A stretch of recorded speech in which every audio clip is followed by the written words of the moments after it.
Arumi menggandeng tangan Lisa, sedangkan Marvin sengaja berjalan agak ke belakang. Mensejajarkan langkahnya dengan Erik yang sampai saat ini masih terlihat gugup, ingin mempercepat waktu agar Lisa segera menghilang dari pandangannya. Ada apa denganmu? Aku yakin, ada sesuatu yang terjadi, kan? Tanya Marvin.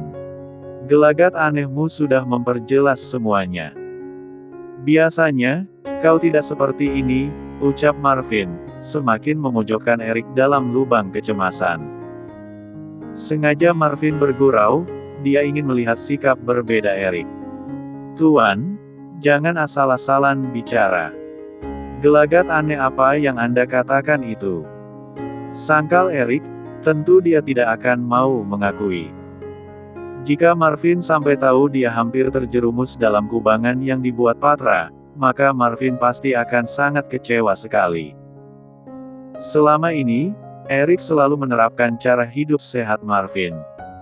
Marvin tidak pernah mau berhubungan intim sembarangan sebelum menikah dengan seseorang yang dia cintai, begitu pula Erik.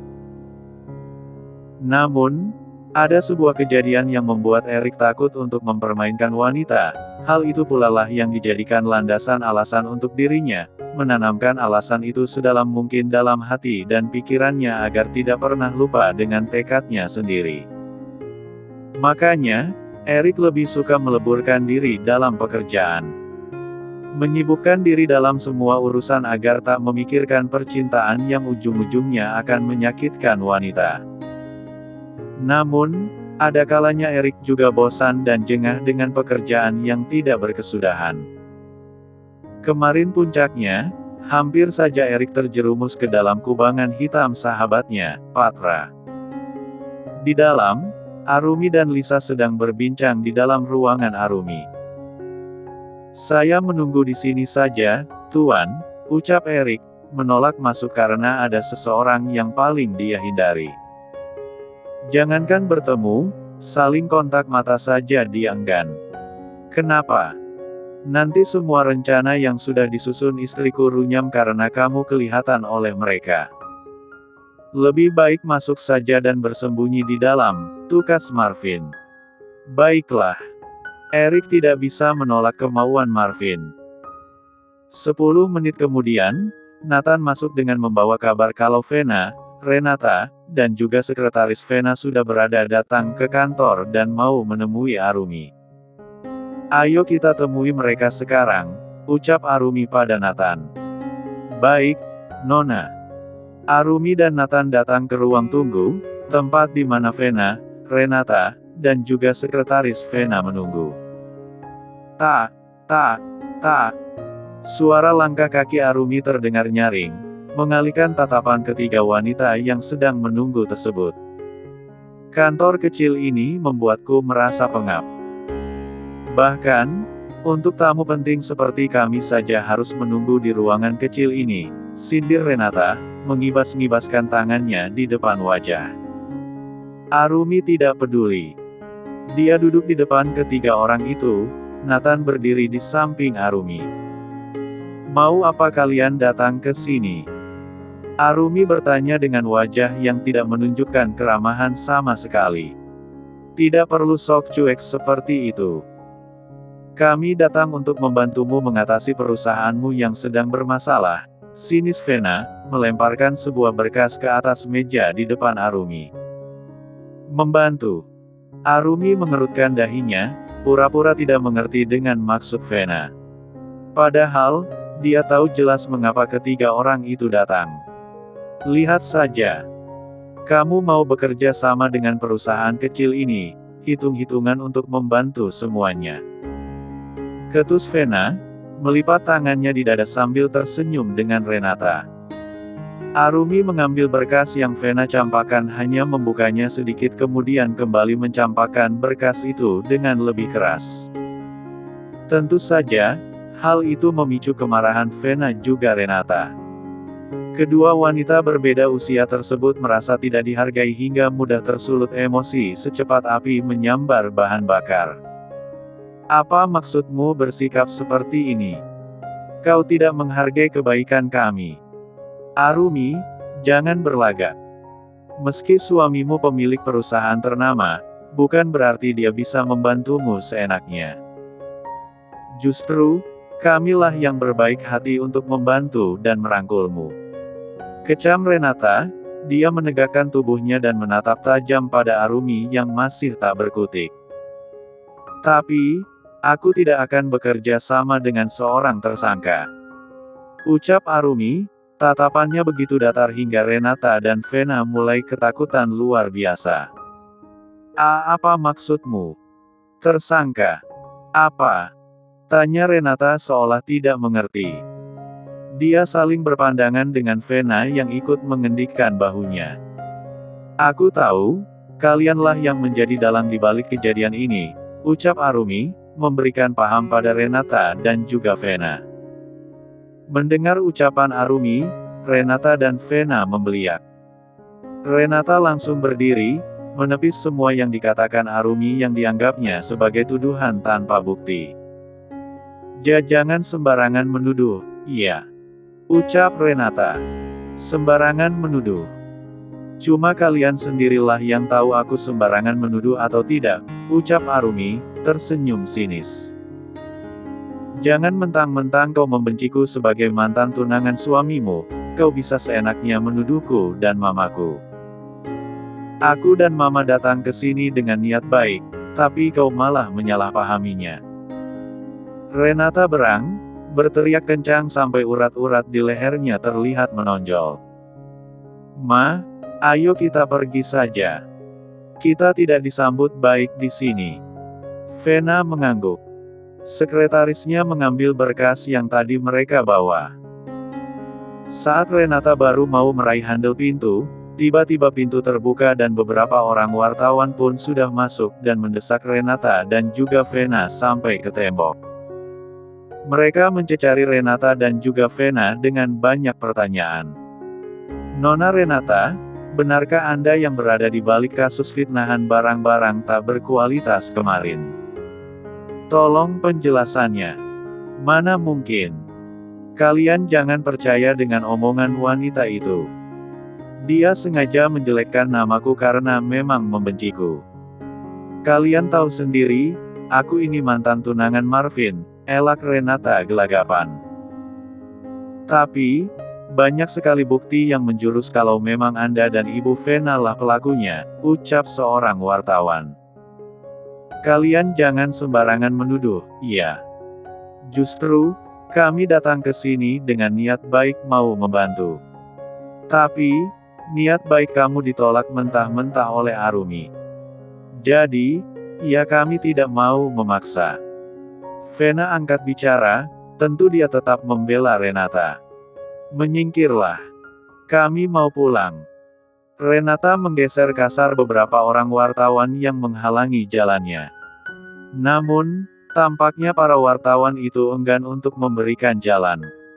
Masih banyak daftar pertanyaan yang sudah mereka siapkan. Nona Renata, tolong berikan penjelasan tentang berita terkait. Tidak ada penjelasan apapun. Pergilah. Pekik Renata, dia sudah terserang kepanikan karena takut salah bicara, malah mengungkapkan kejahatan yang sebenarnya. Mohon tenanglah. Nathan angkat bicara atas perintah Arumi, semua perhatian para wartawan dan Renata pun beralih menatap Nathan dan Arumi. Nona, apakah ada saksi yang bisa membuktikan mereka tidak bersalah? Tanya seorang wartawan. Ada, jawab Arumi. Setelahnya masuklah seorang wanita yang berhasil mengejutkan Renata dan juga Vena. Kedua wanita itu menegang saat melihat Rika yang masuk ke dalam dan menghampiri para wartawan. Rika, kenapa kamu berada di sini? Apakah untuk menuntut perkara yang kemarin? Tanya Renata, masih berpura-pura dan berharap Rika tetap bekerja sama. Kenapa kau berada di sini? Harusnya kau tidak datang lagi ke sini. Ketus Renata. Maaf, Tante Renata, aku sudah tidak bisa berpura-pura dan bekerja sama dengan kalian lagi. Aku sudah mengakui semuanya, Dan bukti-buktinya juga sudah aku serahkan pada Arumi, ucap Rika, langsung disaksikan dan disiarkan secara live. Apa maksudmu? Renata tersenyum bias, posisinya dan Vena berada dalam bahaya. Dia harus membuat Rika bungkam. Rika murka, dia mendekati Renata dan mendorongnya ke belakang sampai wanita itu terjatuh. Spontan, Renata langsung memegang perutnya yang terasa kram. Wajahnya sampai memerah.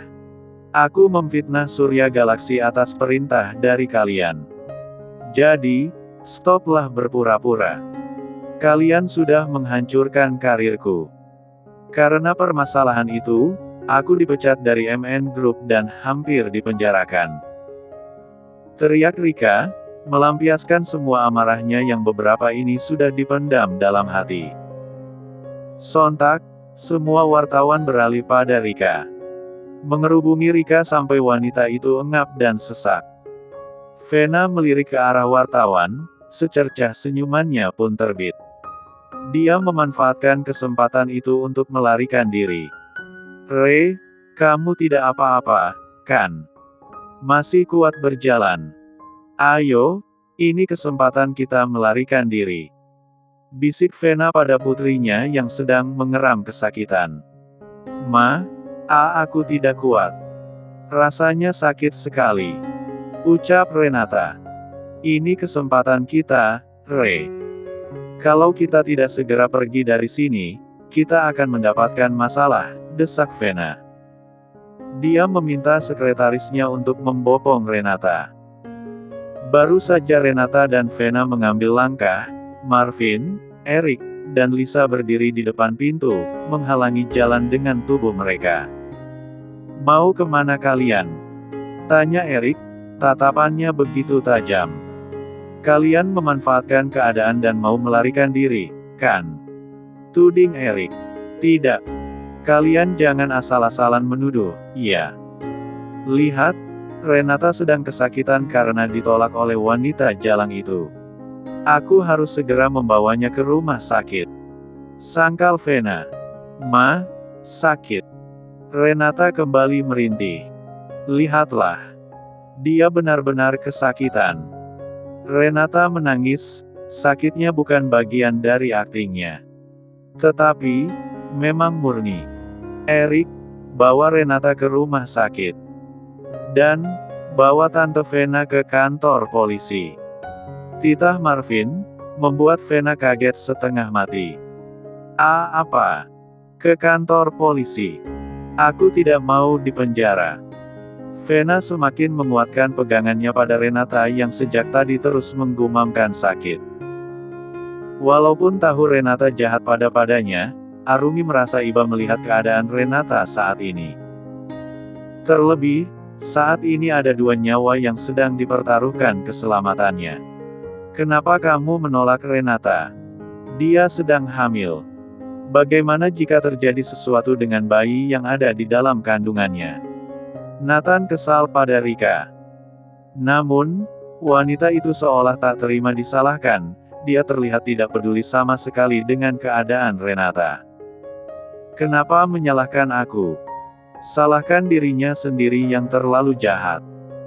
Gara-gara dia aku kehilangan pekerjaan, balas Rika sambil bersedekap. Sudahlah, ini bukan saatnya untuk saling menyalahkan satu sama lain. Lebih baik kita urus dulu, kasihan Renata, ucap Arumi menengahi. Nathan, bawa para wartawan keluar, wawancaranya sudah selesai. Titah Arumi. Baik, Nona. Lisa, Erik, tolong bawa Renata ke rumah sakit, dia perlu diperiksakan sesegera mungkin. Sisanya biar kami yang urus, pinta Arumi tergesa-gesa. Baik, Rumi. Erik dan Lisa langsung membopong Renata, membawa wanita itu ke rumah sakit. Walaupun sakit hati dengan sikap wanita itu, Arumi menepis segala sesuatu yang berurusan dengan hatinya, membuang keegoisan demi menyelamatkan dua nyawa yang sedang dipertaruhkan. Kalian mau membawa Renata kemana? Tanya Vena, dia menggila saat Renata diambil paksa darinya. Vena berpikir, jika dia yang mengantar Renata ke rumah sakit, maka dia bisa lolos dari sana. Setelah mengantarkan Renata ke rumah sakit, dia akan menghilang untuk beberapa saat. Tante Vena, Erik dan Lisa akan mengantar Renata ke rumah sakit. Sekarang, tugas kami adalah mengantarkan kamu ke penjara. Semuanya harus berjalan sesuai hukum, tidak ada kesalahan yang boleh dibiarkan, apalagi diperbuat dengan sengaja untuk menjatuhkan. Maaf, aku tidak bisa menerima permintaan pembebasanmu, ucap Arumi. Tangannya dan Marvin saling bergenggaman, bermaksud untuk saling menguatkan. Tidak, aku tidak mau dipenjara. Hanya masalah kecil, mengapa sampai harus dipenjara? Vena mempertahan keegoisannya. Tentu dia tidak akan mau menyerahkan diri, terlalu memalukan kalau dia sampai dipenjara dan kabar itu tersebar sampai ke segala penjuru. Kalianlah yang akan kulaporkan karena sudah menuduhku. Jangan macam-macam, iya. Kecamnya, tak memperlihatkan kegentaran sama sekali. Seakan-akan, bukti yang sudah ada di depan mata tidak berharga baginya. Boleh, silakan saja. Aku tidak keberatan sama sekali. Kita lihat, bukti siapa yang lebih kuat. Dan siapa yang pada akhirnya akan mendekam di penjara. Tantang Arumi, dia tidak mau berbelit-belit lagi. Sudah sangat lelah baginya untuk berdebat. Kau jangan menantangku. Aku tidak takut untuk melaporkan kamu. Vena terus mengancam sambil menunjuk-nunjuk wajah Arumi. Nathan, bawa Tante Vena. Tita Arumi. Marvin, kamu harus menyelamatkan Tante. Hutang budi karena aku sudah membesarkanmu belum kamu balas. Kamu harus mengingat semua jasa dan kebaikanku padamu, Marvin Damarion. Jangan jadi orang buta dan lupa diri. Pekik Vena, terus memberontak saat Nathan memeganginya. Sebentar lagi suamiku akan datang. Lihat bagaimana dia menghajarmu sebagai anak angkat yang tidak berbakti. Kau lebih memilih istrimu yang tidak tahu diri ini ketimbang aku, ibumu yang sudah membesarkanmu. Vena mulai mengungkit semua kejadian lalu. Berharap Marvin berubah pikiran dan melepaskannya. Vena membangkitkan semua jasanya saat merawat Marvin dulu. Apa saja yang sudah diperjuangkan olehnya dan semua pun dibeberkannya supaya Marvin teringat dan merasa bersalah karena mau memenjarakan Vena. Merongrong kata balas budi dan memaksa Marvin untuk sadar diri. Melihat wajah datar Marvin, perlahan keberanian Vena pun menciut. Marvin seolah tidak peduli dengan semuanya, karena dia tahu benar bagaimana kenangan masa lalunya dulu. Setelah Marvin bertumbuh dewasa dan memiliki harta kekayaan berlimpah, barulah Vena selalu mengagungkan nama Marvin, mengakui dirinya sendiri sebagai seorang ibu yang sangat bertanggung jawab atas perkembangan Marvin saat ini. Nyatanya, semua tak seperti yang Vena gembar-gemborkan pada orang-orang dan teman-temannya selama ini. Tante, tidak baik beromong besar. Kamu yang paling tahu bagaimana sikapmu dulu pada suamiku. Lebih baik untuk tidak mengungkit daripada nantinya mempermalukan diri sendiri, ucap Arumi, memberanikan diri untuk buka suara. Sedikit banyaknya Marvin sudah bercerita bagaimana dulu dia sangat tidak dihargai dan dibenci oleh Vena. Kau orang luar. Kaulah yang harus diam. Bentak Vena. Ada apa ini? Tanya Henry, datang dan langsung berdiri di sebelah istrinya. Maaf sebelumnya, apa Om benar-benar tidak tahu apa yang sudah Tante Vena lakukan? Tanya Arumi. Henry hanya menggeleng pelan sebagai jawaban. Tante Vena sudah memfitnah Surya Galaksi, Om. Arumi menceritakan semuanya dengan detail. Dari situ jugalah Vena mengetahui kalau Rika yang mengakui semuanya pada Arumi. Vena naik pitam, wajah Rika sudah terlukis dalam angannya. Terlebih, Tadi Rika yang mendorong Renata sampai putrinya harus dilarikan ke rumah sakit sesegera mungkin. Dengan sangat terpaksa kami harus mengirim Tante Vena ke kantor polisi. Dia harus mempertanggungjawabkan semua perbuatannya, lanjut Arumi lagi. Tidak, aku tidak mau dipenjara. Pa, jangan dengarkan wanita jalang ini, dia membesar-besarkan masalah. Kejadian yang sebenarnya tidaklah demikian. Dia menambah-nambahkan cerita supaya kamu membenciku dan membiarkan aku dipenjara. Rengek Vena, dia berharap suaminya berdiri di pihaknya. Henry berbalik menghadap Vena. Wajah yang selalu terlihat datar, kini merubah raut wajahnya menjadi sendu. Ada siratan kekecewaan yang begitu kentara dari sorot matanya ketika menatap Vena yang terus memohon belas kasihan pada suaminya. Vena, kenapa kamu melakukan kejahatan sekejam itu? Untuk apa? Demi mendukung putrimu balas dendam. Sikapmu sangat kekanakan. Yang harus kau lakukan bukanlah ini, kau harusnya mengayomi serta memperbaiki segala kesalahan Renata. Memberitahukan apa yang boleh dan tidak boleh dilakukan, itu kan tugas seorang ibu. Lantas, mengapa kau terus-menerus menjerumuskan putrimu sendiri dalam lumpur hitam yang akan selalu menjeratnya? Kapan kau akan menolongnya? Kapan kau akan mengajarinya untuk keluar dari jeratan-jeratan kejahatan yang sudah kau ajarkan itu? Aku kecewa padamu, Vena. Aku sangat-sangat kecewa dengan apa yang kau lakukan saat ini. Ucap Henry, meski dia berbicara dengan nada yang lirih, tetapi urat-urat wajahnya menonjol. Matanya berkaca-kaca, mengungkapkan kekecewaannya yang mendalam pada sang istri. Pa, Mama tidak mi. Sudah cukup pembelaan dirimu, Vena. Salahku juga yang tidak mengajarimu dengan baik, potong Henry tanpa mau mendengar pembelaan istrinya lagi. Marvin, serahkan saja semuanya pada pihak yang berwajib. Aku akan mendukung apapun keputusan kalian selama itu adil, ucap Henry berpasrah diri. Pa, Vena menangis sejadinya. Sungguh, bukan ini yang dia inginkan. Yang didamba hanyalah kemenangan, bukan kekalahan dan tersuruk ke dalamnya dan tidak ada siapapun yang bersedia menariknya keluar. Pa, seharusnya kamu melindungiku. Bukan malah mencampakkan aku pada mereka. Tujuan mereka mau memenjarakan aku apa kamu masih belum cukup mengerti? Vena mengemis perlindungan dari suaminya.